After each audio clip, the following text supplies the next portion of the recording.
The mysterious disappearance of Lars Mittank.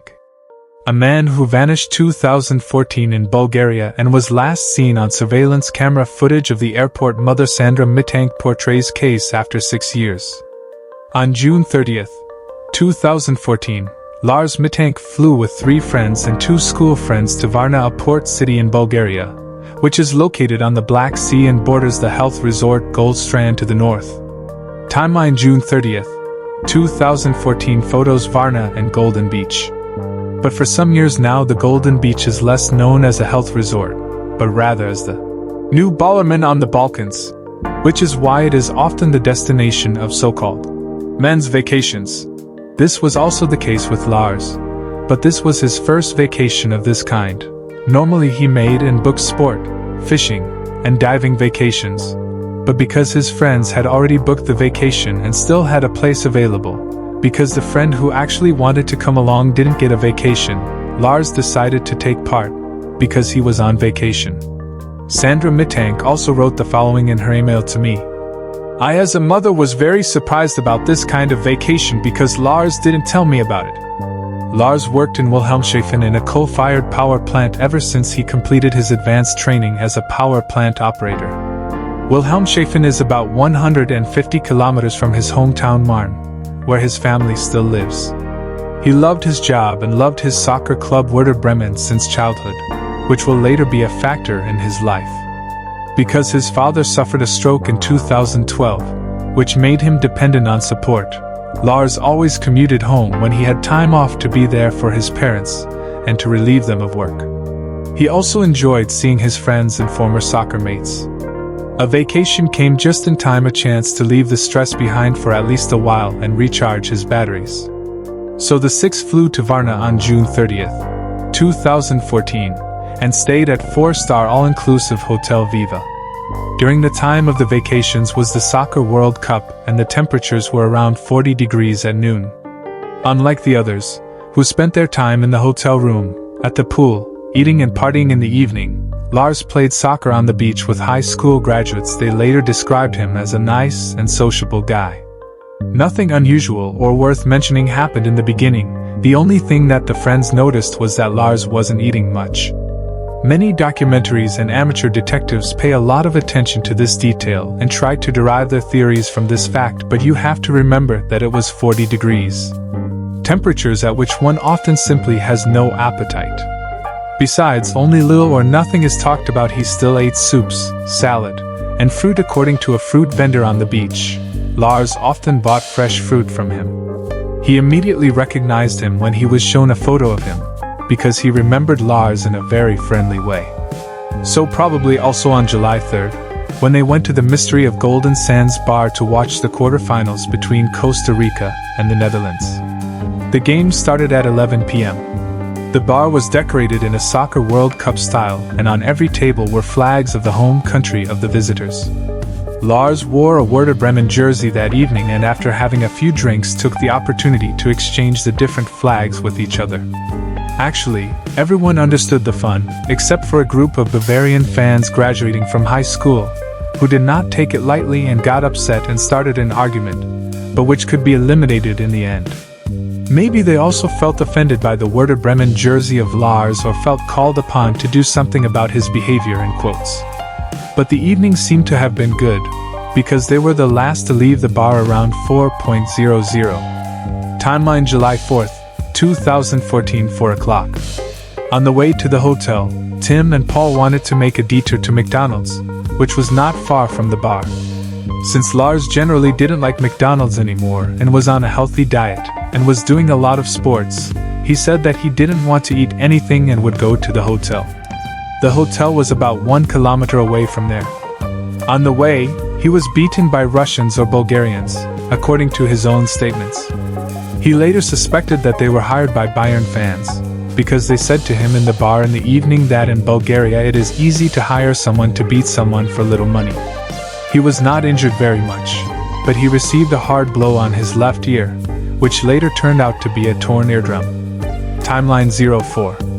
July 2014 around noon. When Lars woke up the next day, he called his girlfriend and told her about the incident and his aching ear.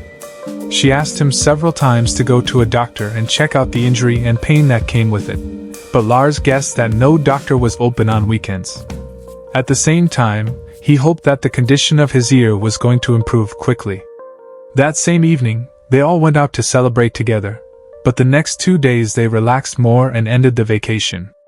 Timeline from July 4th, 2014 evening to July 7th to 12th, noon, checkout.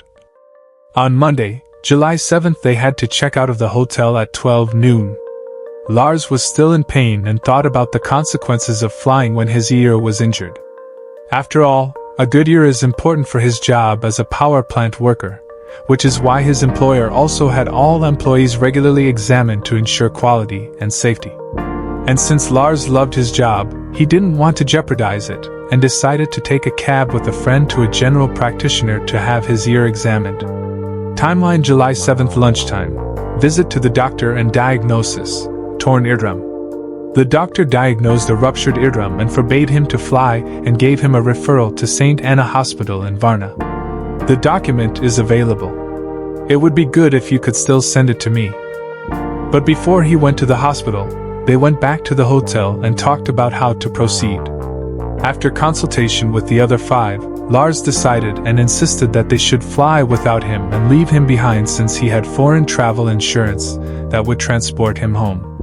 Timeline July 7, 20.00. Shuttle picked up the 5 from the hotel and drove them to the airport. Lars took the same cab that was in front of the hotel to St. Anna Hospital in Varna, picture hospital. Around 20:40 Lars entered the consulting room of the ENT specialist and was examined. According to Lars, the doctor mocked him, quote, a word that Lars hardly ever uses and which had a huge weight was Sandra. The ENT specialist did not want to understand Lars and did not want to talk to him in English. He refused any communication.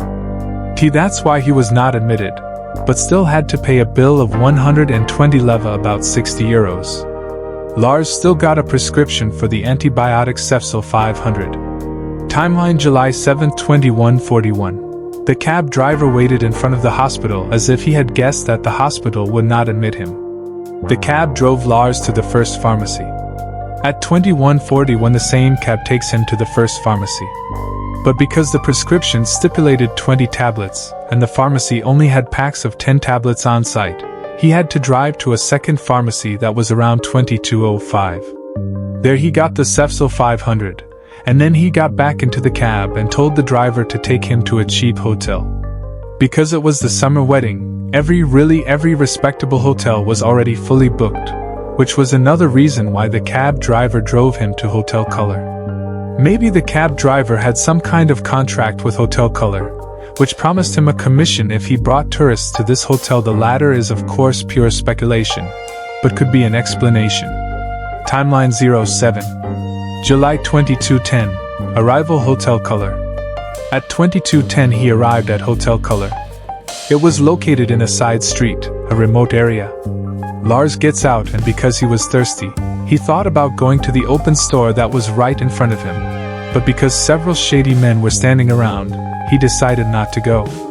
So he gave the cab driver his money and a generous tip, and thanked him warmly for his help. This last statement were the words of the cab driver, although it should be noted here that later on he could not be reached by Sandra Mittank for her research. He then checked into the hotel and paid by credit card. Lars later told his mother that the young man behind the counter copied it. He went to his room. Later he went to the hotel bar to get some water to drink and wash down the Cefsil. Timeline 11 p.m. First call from the hotel. At 11 p.m. he called his mother for the first time from the hotel and asked her to charge his cell phone with money. Sandra Mittank followed his request and charged it. It should be noted that the cell phone he had with him was not a smartphone, but an old cell phone whose battery quickly ran out. He wanted to enjoy the vacation to the fullest and left his new smartphone at home. This is what Sandra Mittank wrote about this episode. He was troubled. He said he had an argument with soccer fans, was hit in the ear, and said that the hospital doctor mocked at him and sent him away laughing. He also asked me to call foreign health insurance, because he wanted to be brought home with patient transport. We hung up and I registered the case with the foreign health insurance and got a file number. After Sandra called the health insurance company, she called her son again and told him. Lars then said that there was something wrong with the hotel, that he had to leave, and that Sandra should cancel his credit card because the hotel had copied it at check-in, and he felt strange about this because he had never experienced such a procedure in any other hotel before. When he is back home, he can unblock it again, he told his mother. To clarify this, Sandra called a member of the bank staff. They told her that you cannot unlock the card yourself. Then she called Lars again and told him what the employee had told her. Nevertheless, he insisted and added that he still had enough cash. Sandra Mittank blocked the card. In the email to me, she also added the following. My feeling told me that I had to book a bus connection if he was not allowed to fly the next day. So I picked out a bus connection, booked, and paid. The bus was to leave at 23:30 on 8.07 from the Varna bus station. So even if Lars wasn't allowed to fly, he would have had the security to have a bus ticket. Sandra asked Lars to go to sleep and get some strength, as the next few days will be exhausting. But a short time later he calls her again. Something is wrong with the hotel. He didn't say exactly what, but Sandra thinks that he felt bugged and therefore couldn't talk out loud. Investigations by private detectives and Sandra later revealed that the hotel was very sensitive, and you could hear everything from the hallway and its room makers. Their assumption is that Lars overheard something disturbing or felt that someone heard what he said about the hotel. At the end of the call he said, I have to get out of here. Timeline 08. July at 2:30 a.m. Further call. Between 2:30 and 3:30 a.m. he called Sandra one more time and told her that he was out of the hotel and was being followed by 4 men. He spoke softly because he was hiding from them and, according to his own statements, quote, high up and could fall down. Shortly thereafter, he hung up. Timeline July 8 to 3:06. SMS from Lars. Sepso 500, what is that? Timeline July 8 to 3:15. SMS from Lars. Sepso 500, what is this? Because Sandra Mittank still assumed that he was hiding, she did not call him, but booked a flight instead. The flight was scheduled to leave Varna Airport at 16:20 and land in Hamburg at 21:45. To better understand the course of events, Sandra and the investigators walked the path he probably took at the same time at night, and in their estimation, it could be that the 4 men who were chasing him were trying to rob him because he was carrying an Adidas bag and could be easily recognized by his yellow t-shirt in the dark. Sandra lay awake all night waiting for news from Lars. Timeline July 8, 5 a.m. Arrival airport and call Sandra. At some point in the night, Lars was seen waving heavily at the side of the road by a cab driver. The driver already had a woman in the cab, but he took Lars with him and dropped him off at Varna Airport at 5 o'clock. The cab driver and the woman in the cab reported afterwards that Lars' pupils were dilated. The possible causes are unknown. There are different theories, but all are purely speculative. It could be related to the head or ear injury, or could be a side effect of the drug Sepso 500, or simply he was tense and full of adrenaline from the events. Shortly after he arrived at the airport, he called his mother and told her that he was glad to be there and told her how he got there. At that time his cell phone was almost flat and the conversations with his mother were down to essentials, in short, concise sentences. He told her that he needed money and that Sandra should transfer money to him via Western Union. Both of them did not know about Western Union until now, but Lars told her that he met a man from Bavaria at the airport who explained Western Union and the process of how to get cash through it. The man was no longer standing next to him, and yet Lars was able to tell Sandra clearly what he had told him and how Western Union works, so she understood this system even though she had never heard of it before. From this, private investigators and Sandra conclude that Lars was still clearly in his right mind and not confused as many internet detectives often assume. After Western Union's explanation, Sandra gave him the details of his flight and bus ticket and told him to copy them by hand in case his cell phone went dead. She wanted to give him the Western Union reference number after the visit to the doctor because she had not yet made a referral at that time. She only did this after the conversation. Lars did not tell her how much money he needed, so she said a sum which was rather randomly chosen of 500 euros. Here it is often speculated that the sum of 500 euros would be too specific if Lars had requested it, and possibly indicated blackmail. But with the above-mentioned fact, speculation in such a direction is unnecessary. At the end of the conversation, Sandra told her son to go to the airport doctor and clarify whether he could fly or not. But before he went to the doctor, he said, quote, "They won't let me fly nor drive." Lars said that he looked dirty from the hiding place. Sandra replied that he should freshen up in the bathroom and call back as soon as he got more information from the doctor. Sandra also encouraged him and said that his ear couldn't be too bad, otherwise the other doctor wouldn't have sent him away. Shortly after the conversation and after Sandra Mittank had completed the Western Union reference, she called him again.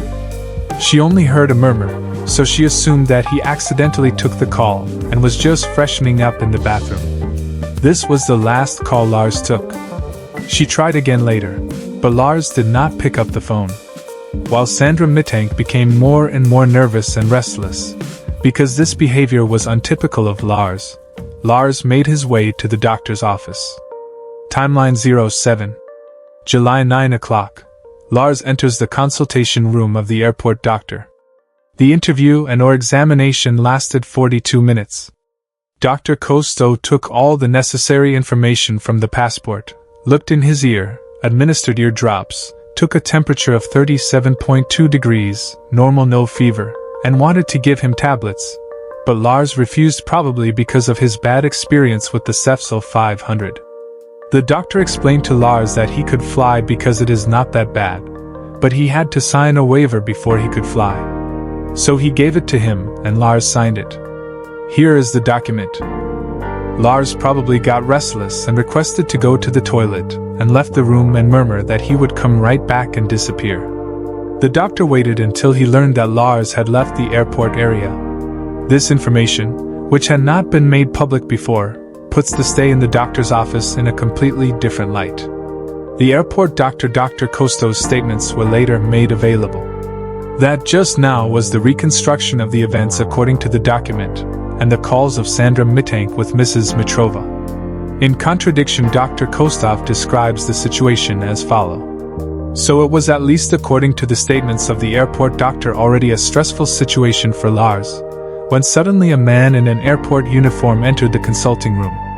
Lars panicked, jumped up, and ran off. However, it must be mentioned here that Dr. Kosto changed his statement 3 times in the course of the investigation. Initially, he said that this ominous employee who entered the consulting room was an employee of the airline Lars was supposed to fly with at 4:20 p.m., and who was looking for Lars. However, it was only 9 a.m. Why would someone look for Lars so long before the flight, especially when his mother had booked the flight only a few hours before? Afterwards, he said that the person who came in was an employee of the airport. But why would an employee simply enter the doctor's office? And his last version was that he did not know the person who came in. Many contradictions, but these were brought to a head when Germany's lead investigator flew to the airport and wanted to question those responsible there. He was introduced to a man who was said to have been the ominous employee. Investigations by private detectives found out the identity of the man and checked the reliability of this, and it turned out that the person who was presented to the German investigator was not even in Bulgaria when Lars entered the consulting room. Furthermore, the doctor's statements cannot be verified because there are no cameras in the airport that cover the entrance to the consulting room. In other words, a blind spot. Sandra Mittank called various numbers to get help while Lars was in the consulting room and ran away. But, quote, nobody wanted and could understand her. Timeline July 8, 11 a.m. Call to the honorary consulate in Varna. At 11 a.m. she called the honorary consulate in Varna and was connected with Mrs. Mitrova. Sandra told her what happened, that her son sounded worried and that she urgently needed help. Timeline 08. July 12 o'clock. Mrs. Mitrova calls back.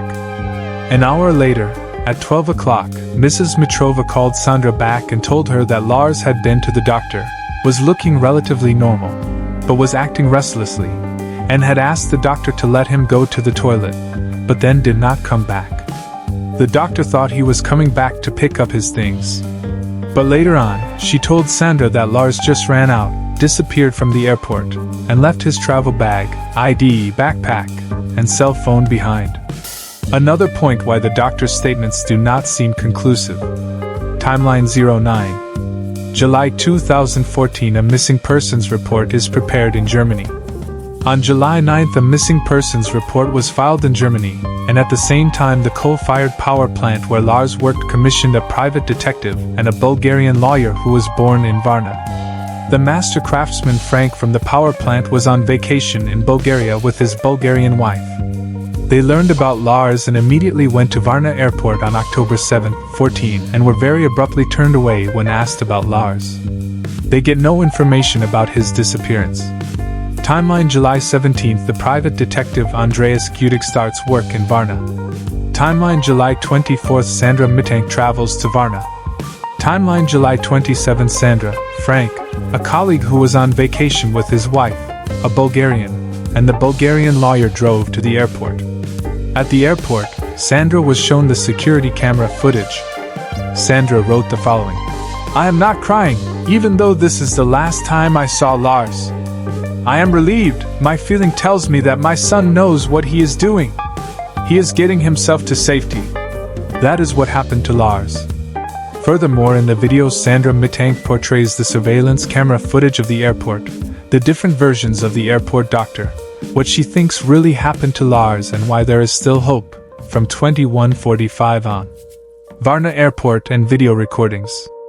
After Sandra was shown the video of Lars running out of the airport, she asked the people in charge on site if they can show her the footage of Lars arriving at the airport.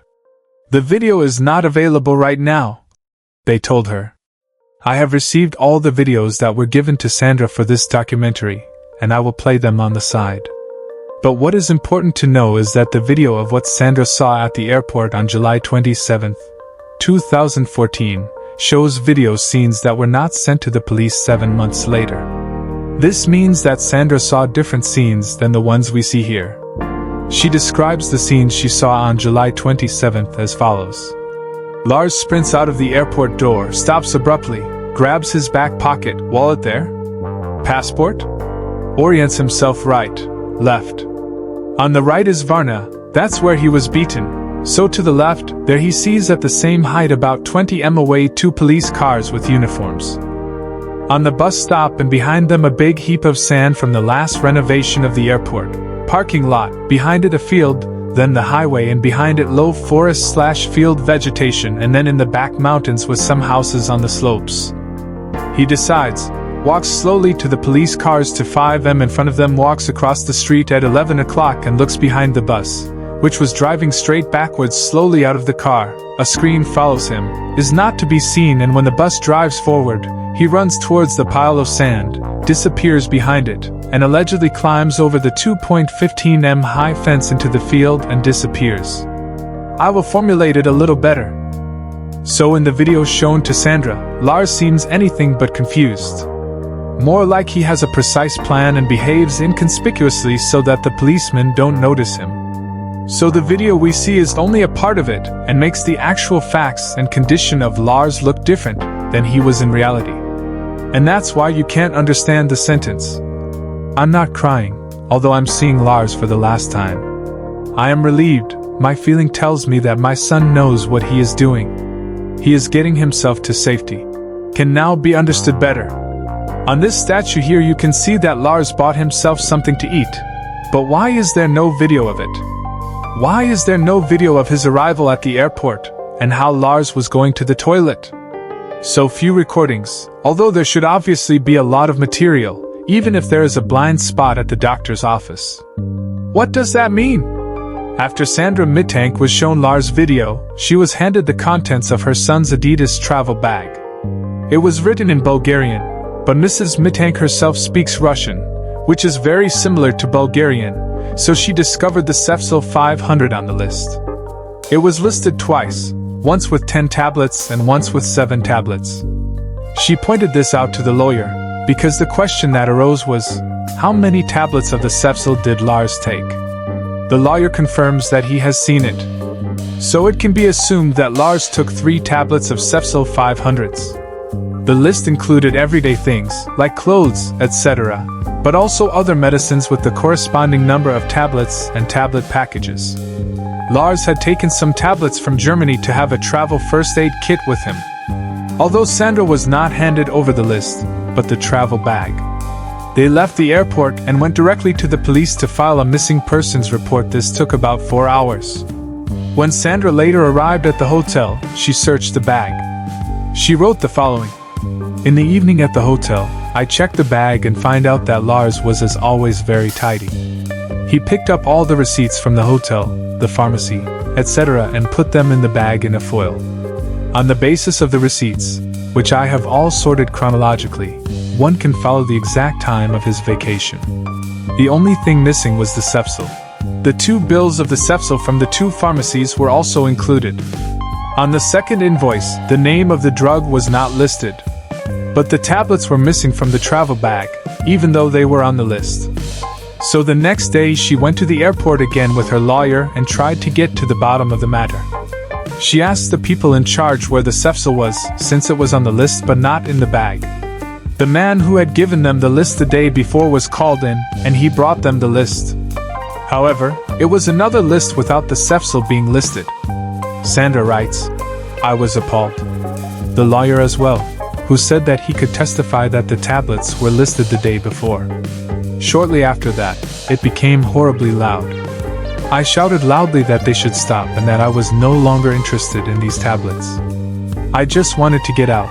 The situation felt very uncomfortable and dicey. I just wanted to get out. I thought to myself, there's something wrong here, there's a lot of drama going on here.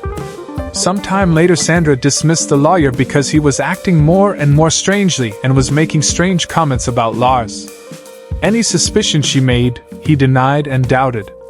At some point he told her to stop looking for her son. Contacts of his advised him to stop. The blisters from the Cepsil did reappear later. Apparently the Varna police took the drugs, because they were hanging on Lars' file. But what remained was the bitter aftertaste and further questions arose. It looked like someone wanted to stop a search for Lars, but why? I know it sounds almost like a conspiracy theory, but the factual situation speaks mostly for such a conspiracy in quotes. Why else should the doctor change his statements? Why else would the video recordings be cropped? Why else would the lead investigator be presented with a man who was supposed to be the ominous man but was not even in Bulgaria at the time? More details will be explained to you by Private Detective Ralph, who is still actively working for Sandra and has been to Bulgaria many times before. At the end of this section, I would like to give you some food for thought. The German Foreign Office published the following shortly after Lars' disappearance. Some German doctors also reported about complex and expensive false diagnoses and unnecessary treatments. In case of non-payment, they threatened to prevent him from leaving the country and to confiscate his passport. If we remember Lars' statement that he said that they either let him fly nor drive, we might be able to make a connection to this, and the statement seems to be given less due to confusion rather than a real concern. Show document. Lars' health condition. There are several theories about Lars' health condition. But before we go into these, we should briefly clarify what the antibiotic Cepsil 500 is about. First of all, Cepsil is an antibiotic with the active substance cefprozil, which is prescribed more often in Bulgaria, but not in Germany, because it is a strong antibiotic with comparatively many side effects. The question for Lars was, what is Cepsil 500? But for us it is, what did this Cepsil 500 do to him? Were there any side effects or maybe even drug interactions? And if so, what were their effects? Did he panic? Did he develop a drug-induced psychosis and hallucinations? Some studies say that Cepsil may indeed have these side effects, although they are very unlikely to occur. Doctors in Bulgaria, of course, did not express any concerns when asked if they could think of Lars' behavior being caused by the drug. German doctors, on the other hand, said that Cepsil, or rather the active ingredient cefprozil, is questionable, especially in the dose. The pharmacist Rada Peklawanova from the Bulgarian Pharmacists Association supported the statements of the German doctors by saying, quote, "There could be a connection between the antibiotic and the conspicuous behavior of the patient. However, we are talking about a very rare side effect, which depends on whether, For example, he has taken another drug or drank alcohol. So in Lars' case, the Cefso 500 may have had an even stronger effect than it already had, and the likelihood of side effects has increased. So it could be that he hallucinated. And since a person who hallucinates or has a panic attack cannot distinguish feelings and fear from real fear simply because the situation is subjectively real for him, Lars Mittank's behavior, if seen from his perspective, is understandable. Schizophrenia/undefinable mental illness. The critical age group for men is between 16 and 30 years of age. This means that the probability of developing schizophrenia is highest at this age. Of course, this does not apply to all men, but mostly to men who have a predisposition or are predestined to develop schizophrenia. Predisposition also refers to hereditary DNA. In my research, I could not find any indication that the Mittank family suffers or has suffered from mental illness, which is why I consider this aspect unlikely. Before I go any further, I would like to emphasize that this is of course only speculation, and it is always difficult to make a proper psychological assessment. I can only report from experiences of my immediate environment that it is possible to develop a mental illness due to a stressful life and other factors that favor this. So in this hypothetical example, he was already stressed and not in the best mental condition. Then his friends flew back to Germany, and he was alone in a foreign country. As if that was not enough, a chain of events followed that he had not expected and that caught him cold. He thought he would be hospitalized and transported back to Germany through his foreign health insurance. But as we know, this assumption also turned out to be wrong.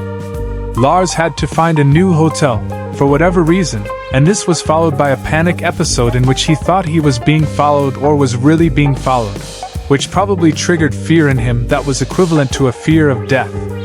Perhaps this concatenation caused him to develop a mental illness, be it a psychosis or schizophrenia. Here is a short excerpt from the Wikipedia article on schizophrenia. In the acute stage of the disease, schizophrenic people experience a variety of characteristic disorders that affect almost all areas of inner experience and behavior, such as perception, thinking, feeling and emotions, will formation, psychomotor skills and drive. Often voices that are not really present are heard, so-called voice hearing. The delusion of being followed, spied on, or controlled can occur. Furthermore, the feeling of being controlled by others can develop, e.g. through thought withdrawal or thought inspiration. Persistent hallucinations of any sensory modality are possible. Also, social withdrawal, lack of drive, lack of motivation, emotional flattening, and joylessness are often observed.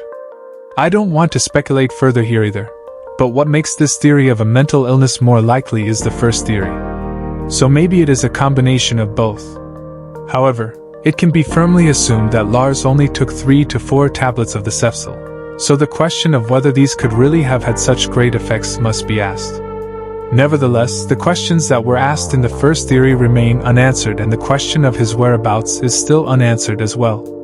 Even in such a state, one often has clear moments, or at least knows where one comes from, partly remembers his past. So why is it that he didn't get in touch with anyone? Head injury/torn eardrum. The last probable theory is that Lars did not only suffer a broken eardrum, but also a severe head injury by the blow on his ear, or rather on the head. Because depending on which areas of the brain are hit by such a blow, character changes, panic, and other symptoms can occur, which are also severe in a psychosis. Maybe Lars really did suffer from retroamnesia, which was triggered by an aneurysm occurring over and over again. Because the theory of the private investigator you are about to hear is that this aneurysm, when it swells, keeps pressing on the areas of the brain responsible for memory, which is why he forgot where he came from. But the private investigator will tell you more about this in a moment. It's probably nothing specific about all this, but rather a string of concatenations and circumstances. What exactly doesn't really matter. We only know that Lars is probably confused and doesn't know where he comes from anymore. He will be frightened and socially isolated and will have difficulty communicating. His mother says he has lost his basic trust in people and doesn't dare to ask for help anymore because he seems to have had many bad experiences and his trust has often been broken. Now one could ask oneself the question, why is there still hope? I have already described this in the second part, but because this is supposed to be a standalone video, I will summarize it again briefly. Sightings of Lars Mittank.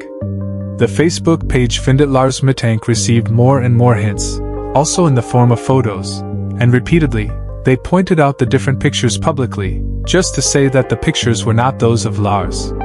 But she never let herself be defeated and turned every hint of resignation into energy, and used her role as a contact point for all kinds of clues to identify the people in the pictures with the help of her network, or at least to talk to them.